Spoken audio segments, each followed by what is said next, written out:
The voice of sharing during ASEAN.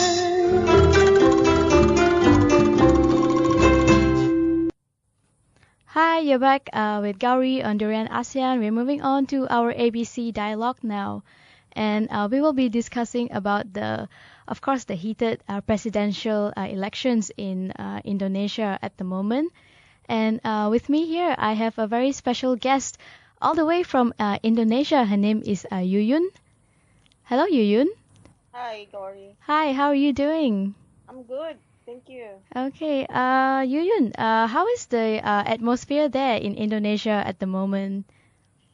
I think this morning, I saw a lot of people came out from the house with happiness. Mm-hmm. They go to the poll. So the election already started at 7 o'clock in Okay. many places, Mm-hmm. including my place. It is going to be closed at 1 o'clock. So Okay. the ambience here is really about happiness, about curiosity, about some uh, so a lot of feelings on the air right now from many people that have been showed by a lot of people. Well, I'm talking about this from the perspective of Jakarta because I live Mm-hmm. in Jakarta.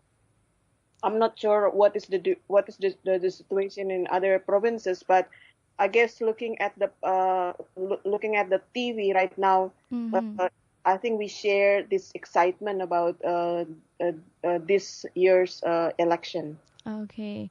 So, how are the people reacting over there? Are there a lot of people gathering at the poll centers? How are they behaving? So far, they are quite civilized, quote unquote. Okay. Okay. So because 2 days, 3 days before the election days is like what we call as silent day. It means no campaign, no pictures, Mm-hmm. nothing about the two. So these 3 days should be dedicated to for every one of us to reflect, except Okay. except the social media. We still can say whatever we want to say Mm-hmm. individually, common citizens. So we can still occupy our walls in Facebook, our space in Twitter and Instagram and anything on or our candidates. Okay. So earlier you were actually telling me about how people were driving around with the ballot boxes and all. You want to tell me more about that? Yeah, people when they're so what I've been seeing now is actually number of people who have voted, they stay. Mm-hmm. They Mm-hmm. want to monitor the process of election until 1 o'clock, and Mm-hmm.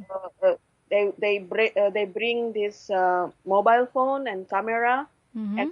video recorder to Oh. ensure that everything is done fairly. So now we have a monitoring team from Mm-hmm. different countries. So Indonesia is actually has been considered as having a fair election. So no Okay. international monitoring group coming here, but Mm-hmm. number of NGOs organize this kind of visit of foreigners coming from Mm-hmm. Southeast Asia, mainly Southeast Asian countries, Mm-hmm. come and to see, to observe. So they call themselves as observers. So they can see how the voting happen and how the counting will be organized and all things. Uh, Okay. and each political party have this mobile application, Okay. online application, how we can be the volunteer and Oh, okay. how we can report the result of the polls in each polls election. Mm-hmm. So like myself, I just assigned to one application in which I just register my name, or the place that I will be cast my vote, and Mm-hmm. what area, and then I need to stay there in the polls and report what is happening, like Oh, okay. share the information in relation the result of the counting. Mm-hmm. And second, they will expect to hear whether there is a irregularity or something, or Mm-hmm. is there any all the uh, elements that have to be there Mm-hmm. uh, are in place. So whether the Okay. rule had been respected. So that's Mm-hmm. how. So, this mobile app, you were saying that anyone who's present at the centers can actually use it to update other voters on what's going on, is it? Yes, yes. So Oh, we call it exit count. There is okay. a quick count, there is a official count, and this one is exit count. This is Okay. not official counting Mm-hmm. Mm-hmm. system, but at least by the end of the day, Mm-hmm. we will be able to predict who will win. Oh, okay. Okay. That's a very interesting technology actually. Do you know how it came about? I don't know. Oh, okay. This morning when I opened my Facebook, and Mm, this political party, PDIP, just mm-hmm. posts this information, then I immediately register myself to be Okay. observer, voluntary for observer. Mm-hmm. So, maybe Yuyun, you can tell us who are I mean, of course, everyone know it's Joko Widodo and Prabowo who is contesting for the presidential post. So, Yeah, who do you think is more popular among the Indonesians? both are very popular, Mm-hmm. and their popularity has been uh, in very thin competition. So, Okay. but it's on and off. It's like they actually catch each other according to the survey. Mm-hmm. But now we see the middle classes and common people also more and more seeing some of the changes would happen. Mm-hmm. So Mm-hmm. many analysts, many people believe that this election is has will put Indonesia in a juncture, whether Okay. we are going to improve our consolidated democracy, or Mm-hmm. we are going to move backward. Mm-hmm. Okay. Both actually offer different discourses. Mm-hmm. For instance, in Prabowo's campaign, he always said, we will, if I win, I will make Suharto a national hero." Okay. So that's for many of us working in human rights, that's a scary promise to have Yeah. Suharto as a national hero, and Uh, we have been rejecting this idea. mm-hmm. And he also, the coalition of Prabowo always bring this picture of Suharto and make Oh. a nostalgia of living under Suharto's leadership in the past. I Mm-hmm. believe they have the same feeling with the rest of the people, that we are very frustrated with the current governments, with the corruption cases, uh, Mm-hmm. level of poverty. We are very tired on that, and there is no rule of law. Mm-hmm. Both Prabowo and Jokowi followers felt the same thing, but they take different direction. Okay. Will look at the possibility of going back, Mm-hmm. making a nostalgia of situation under Suharto, but Oh. Jokowi take different route. Mm-hmm. He believed that we need to change. Mm-hmm. Individual of us need to change our mentality, our behavior, our attitude in looking at the issue of human rights, democracy, rule of law. So we have the reason why rule of law is not upheld, not because law enforcers are weak, but also there is our mentality that we tend not to respect the rule. Okay. So, Mm. so Joko, we believe that we need to change our Mm-hmm. mentality of being inferior, for instance, and feeling that others is better, like uh, the grass on our neighbor's grass is greener or something. Uh-huh, So, uh-huh. Jokowi said we need to believe in ourselves Okay. to move forward, not going back to the Suharto era. Mm-hmm. So you mentioned that coming from a human rights group, you're obviously against this idea of idolizing or making Suharto an icon. But are there people who actually maybe think that that is a good idea? Yes, yes. Oh, okay. It shows the followers of Prabowo Uh-huh. we have this in mind. Oh, Uh, okay. so, what thing that I regret the most is uh, people agree on dictatorship is Mm. one of the option in govern the country. Not so. I'm very sad about this fact that why don't we agree and disagree on some of the elements in democracy? So we are discussing democracy rather Mm-hmm. than democracy and non-democracy. So apparently, after 16 years after our political and economical reform, we are still discussing on democracy and dictatorship rather than what is democracy in that area in which we can have disagreement about. Mm-hmm.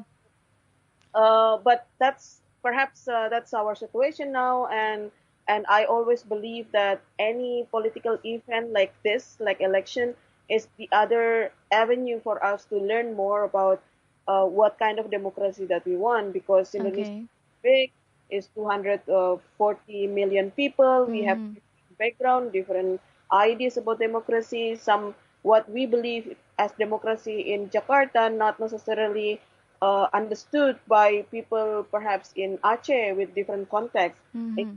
Papua with different context situation, far from where the power is, far from wealth. Papua is very rich province, but Wise is very very poor and Mm-hmm. lack of education access. So we are in different level of understanding on democracy. Okay. Currently not only different understanding on democracy, but also different understanding the implication of dictatorship. Mm-hmm. Do you think that because like you mentioned, it seems that the Indonesians are still debating between democracy and autocratic regime.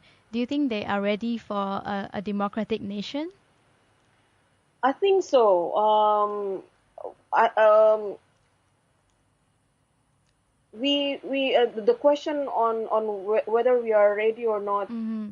has been answered 16 years ago. Okay. But I think people just got frustrated why democracy is very slow, give a Okay. deliver result.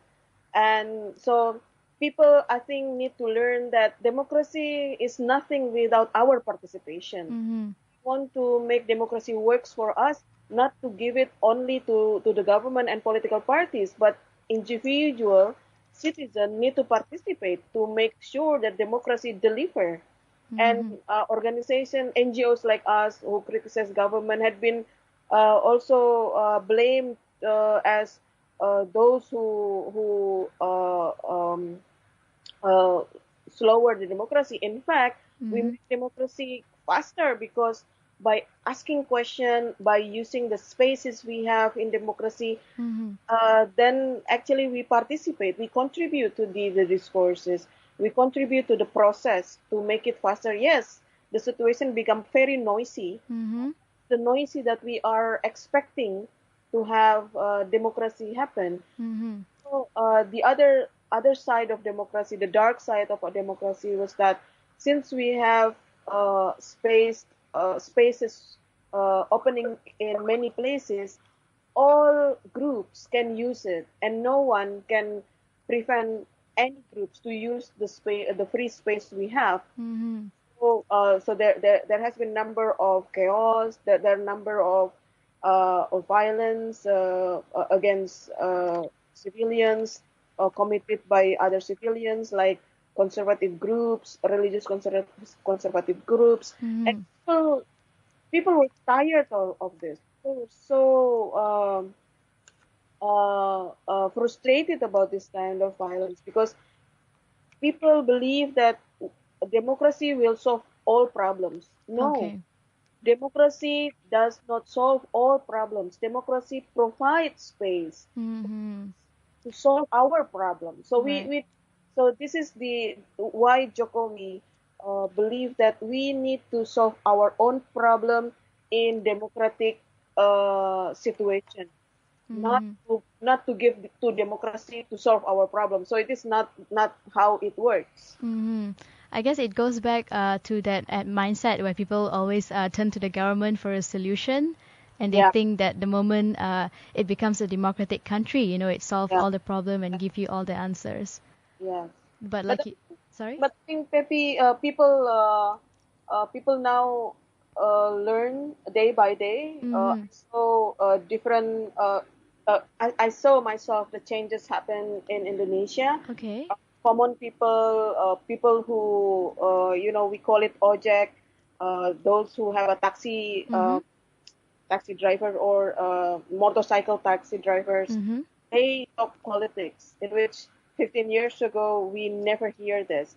Even my Oh. mother talk politics among her peers. So Mhm. now politics is everyday talk. Uh, Mhm. so I see some of the changes. The thing is, couple years ago, 3 4 years ago, I couldn't find or hardly find young people talk politics because they become so apathic about skeptical about many things. But Mhm. now with this election, many young people voice out their Mhm. concern, their choices. Sometimes they supported different candidates with me, but I'm Mhm. happy that they talk politics. Okay. Politics should be something that people should not be afraid to talk, Mhm. so I think now this event make everyone really engage with the process and their consent decision. Mm-hmm. Yeah, I think you're right there when you said it's definitely a lot more productive when everyone is talking about politics and getting involved in it, because no matter how much you try to stay away from politics, at the end of the day, it still affects you and your life and the country as a whole. True, true. Yeah, so maybe we'll focus a little bit on the candidates. We know that Prabowo is from this party called Gerindra, whereas Jokowi is from PDIP. What are the major differences between these two coalitions? Um, from the so there are two different candidates. Mm-hmm. That's very obvious. Mm-hmm. One is civilian, the other Jokowi is civilian. Prabowo is from military. Yeah. So we have these two. We have experience of having president coming from this both background. Okay. Okay. And secondly, Jokowi coming from us, common people. Mm-hmm. Jokowi come from a small city in Central Java. Jokowi was poor, so he can understand what poor people feel. Mm-hmm. Prabowo come from a rich country, rich A rich background. yes, Mm-hmm. foreign. So he was educated uh, abroad. So when Okay. he joined military academy, for instance, he couldn't speak Bahasa Indonesia well. Oh, okay. So I about see. rich and poor, I don't make any problems on that because we cannot choose to whom that we will be born, no. But Mm-hmm. Mm-hmm. this is only to give the background on this too. Okay. And Okay. so Jokowi has been famous of having the impromptu visit to understand what is happening on the ground. Mm-hmm. In during the debate, presidential debate, Mm-hmm. Jokowi reflect this understanding about the suffering, about how how uh, how people feel right now, and some of the solution actually coming from the people themselves. When he visit number of NGOs Mm-hmm. and people on in the grassroots, so a part of asking what is the problem here, how do you feel, and where you want to go, people Mm-hmm. come up with number of solution, and that solution had been formulated into policy-oriented action in in Jokowi platform. Mm-hmm. So, for instance, like our friends working in NGOs on environment, so they are actually the one who complain that Indonesia has been mapped into number of uh, fragmented uh, ownership of land Okay. to the companies Hmm. to dig more gold, to have more oil, and so this is like the land of resources but not belong to Indonesian, and they come up with the idea of single map of, Okay. natural resources, and government need to control the permit, etc., etc. Mm-hmm. And when it the debate or the theme of the debate on the environment, food security, and energy, uh, Jokowi mentioned about this, and he's very proud to say that this idea coming from the people themselves. So again, Jokowi has been successfully perform himself as being democratic and listen to the people, as well as appreciating some people of groups suggestions Mm-hmm. to the policy formulation, while Prabowo is rather more single-minded. So he always answers some of the question uh, based on what he wants, Mm-hmm. what he knows, and Oh, okay. he believes. So Mm. that is why the in the last five debates on the TV, Prabowo rather perform as individual rather than Mm-hmm. as team with the candidate for vice president. So, and also uh, I'm not sure, maybe this is about communication skill or style, but Uh-huh. Prabowo always mention I, Ah, okay. and we. I want to do this because people want this. So Mm. many people, when they listen Jokowi's answer, they they felt like Jokowi is us. Oh, okay. We can trust him and to give more ideas because he listened to us. Mm-hmm. So so people in this election felt hopes, but perhaps as you know my background, uh, Uh-huh. so this explanation could be very biased Okay. uh, Okay. because I as a human rights activist and democracy activist, I I am inclined to personality and programs that allow democracy to grow and Mm-hmm. to respect human rights more. So Mm-hmm. again, from the beginning, I think I have been very biased on looking at two candidates, but I respect anyone who have been decided to choose differently, Mm-hmm. different candidates with me. Okay. And, the other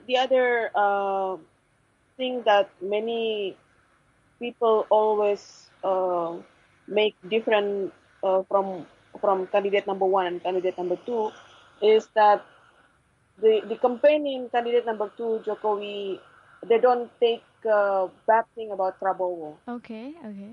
We know his background, but in this campaign, we don't want to make him uh, uh, look bad. Oh, okay. We have to highlight the good thing about Jokowi and the plan, Mm-hmm. his platform. So that's how we focus on. So that's how it's different now compared with the previous election. Mm-hmm. So Uh, oh, uh, yes, please. I was gonna ask you, what about the different age group? Is it like Jokowi appeals more to the young people, whereas Prabowo appeal more to the older generation? Initial before the last campaign, the last Mm-hmm. we have on July 5th there was a concert of for Jokowi Okay. coming from the uh, Jokowi followers voluntarily, so no one pay anything to enter this stadium. Mm-hmm. So in that concert, Jokowi addressed himself as or his team as brother Mm. rather than as leader. Okay. So he called himself as Kaka. It's like big brother, Uh-huh. Uh-huh. addressing to the young people. Oh, So okay. that's create another profiling of Jokowi of being very and he was with he wore this t-shirt and sneakers. So everyone felt that he's very energetic and very young. His age is not young. He's young. Well, compared with the previous leaders, he's now young. He's 52, 53. Mm-hmm. Mm-hmm. But the way he addressed issues, the way he addressed some of the interests, really represent the forgotten talents of the young people. So, for Mm-hmm. instance, he said, "I would support a creative economy or creative industry. Here is those who are who have talent on film, acting, arts, any Mm. art, Okay. designers, cartoonists. So these groups were actually ignored by the previous governments. Mm-hmm. Not only this government, but previous one. So they were only seen as accessories to make Okay. things more exciting. But now they are under Jokowi. They have been feeling of being considered as the actors, the agent of change, the agent, the individual that can contribute to the nation. So this create affiliation Mm-hmm. to Jokowi. Mm-hmm. Prabowo always see himself as a leader, military leader. We need to have a strong state. We need to be respected by other state. We, that is why we need to do this, to do that, to do that. So people amazed with this kind of big ideas, but not Mm-hmm. they feel that they will part of that big idea. So that's Okay. how different between Jokowi and Prabowo in addressing the young people. Okay. So, Yuyun, we are gonna take a little break. We're gonna play one song and then get back to our discussion in a bit. Okay. The voice of sharing durian ASEAN.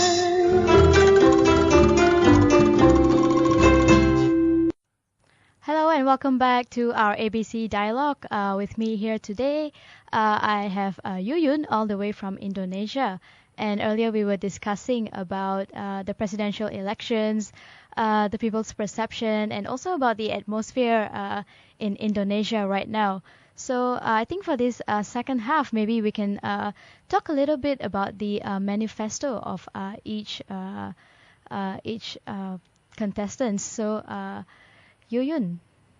Yes. Yeah, so it seems that uh, Prabowo has been stressing a lot on military importance, which is understandable considering that he came from a military background. And whereas Prabowo, like you mentioned, is he emphasized more on changing your mentality, on education, and he believes in a more uh, approach where he believes in educating the people. So, besides that, what are the other key factors in each of their manifestos? So both vision and mission of the two candidates actually addressing all sectors, Mm-hmm.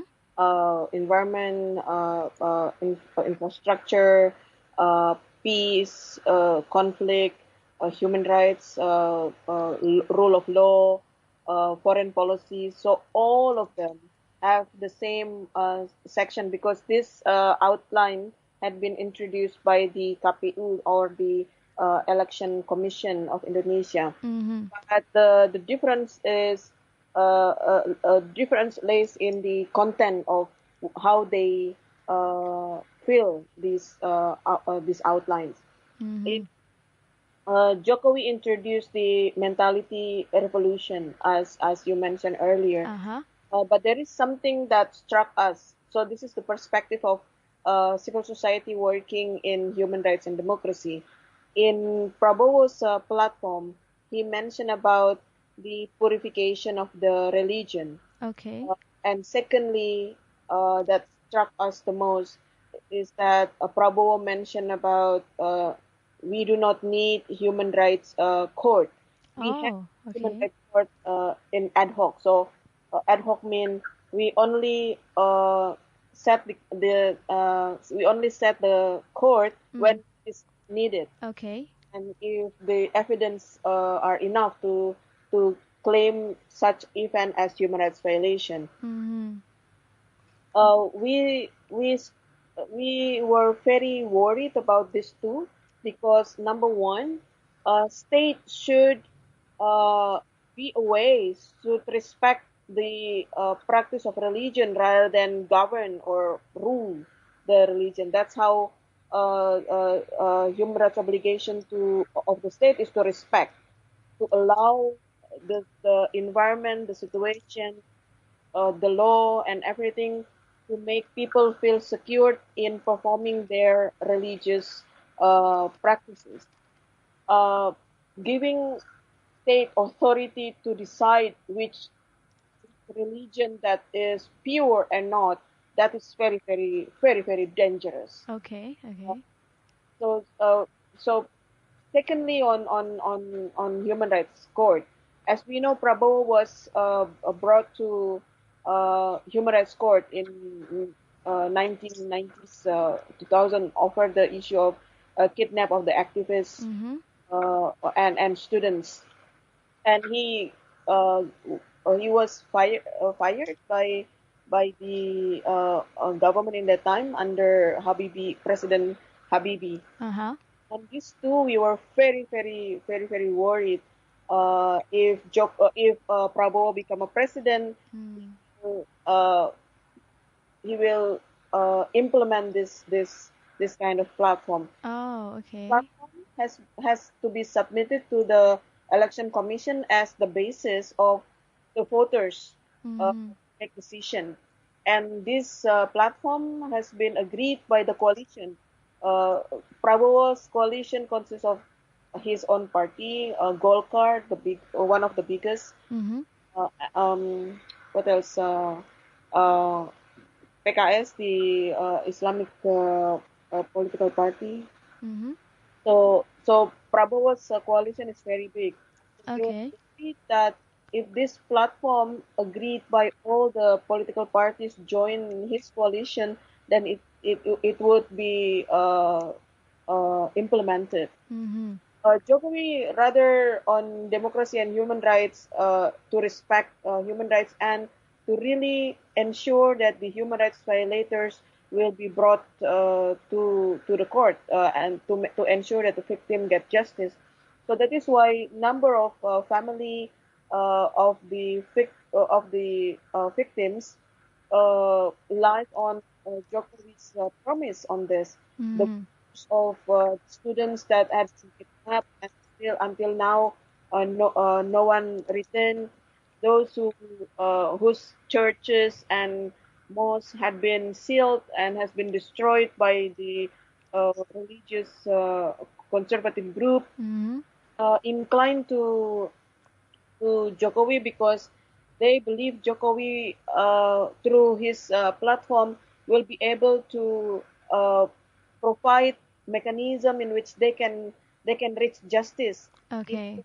justice may take Mm. time, but they want to know where is my son, for instance, where is my daughter, what is happening with them, and I want to see their body if they died already. So that's kind of expectation from people because they saw Jokowi's platform rather friendly and ensuring in terms of human rights and democracy. Mhm. So we're actually almost at the end of our segment. Before that, I'd really like to ask you what happens if Jokowi wins and what happens when Prabowo wins, if you can give us a little idea on that.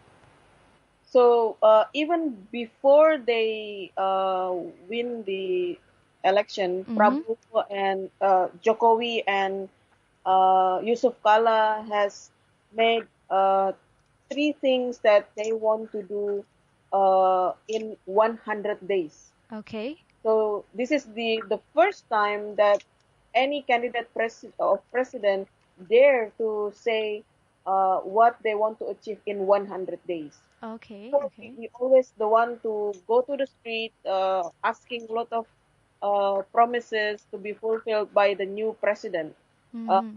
as a 100 commemoration of the result.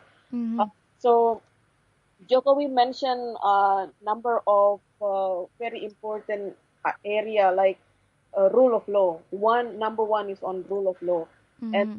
and I cannot remember the three, but I cannot remember now. Ah, that's But okay. anyway, I was very happy that Jokowi dare to identify three things in the 100 day. 100 days is only like 3 months. Uh-huh. Uh-huh. And the question is what would be happening if Prabowo become the president. First, Mm-hmm. he might be establish a cabinet consists of those who have been receiving promises. Okay.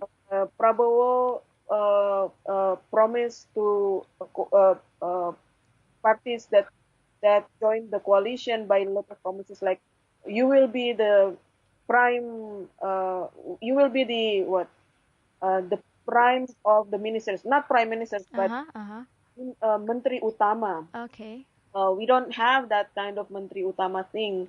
Menteri is menteri, the ministers. Mm-hmm. There is no things like that. We have coordinating ministry, but not necessarily the prime of the minister. But so that's first thing that that Prabowo will do, Okay. formulating the cabinet with this coalition, and then perhaps he might be having number of changing of the constitution because he continue to say that we need to return to the 1945 constitution. We Oh. have been amended the constitution seven, 8 times. The latest constitution, we still call it 1945 constitution Uh-huh. with amendments. Okay. Latest amendment had a lot of human rights and democracy element in it. But Mm-hmm. if Prabowo want to bring back to the original 1945 constitution, it means all human rights, all democracy, and all elements on the establishing democratic institution will be gone. Our Mm-hmm. democratic institutions consist of the National Commission for Human Rights, Mm-hmm. Commission for Anti-Corruption, Constitutional Court, Commission to Protect Victims, Ombudsman. So many institutions were actually established by the Constitution to reflect the need Mm-hmm. of democracy and Okay. rights. So that would go if Prabowo want really bring us to the original 1945 constitution. Mm-hmm. Okay. So thank you very much, Yuyun, for joining us this morning and sharing us with us all the insights of what happening in Indonesia today. Pleasure, pleasure. Yeah. So I wanted to ask you one more thing. Have you had the chance to go out and vote yet? After this, After this, okay. So you made your choice, huh? Already from the beginning. Okay, okay. So good luck with that. Thank you so much for joining us. We'll talk to you soon. Thank you.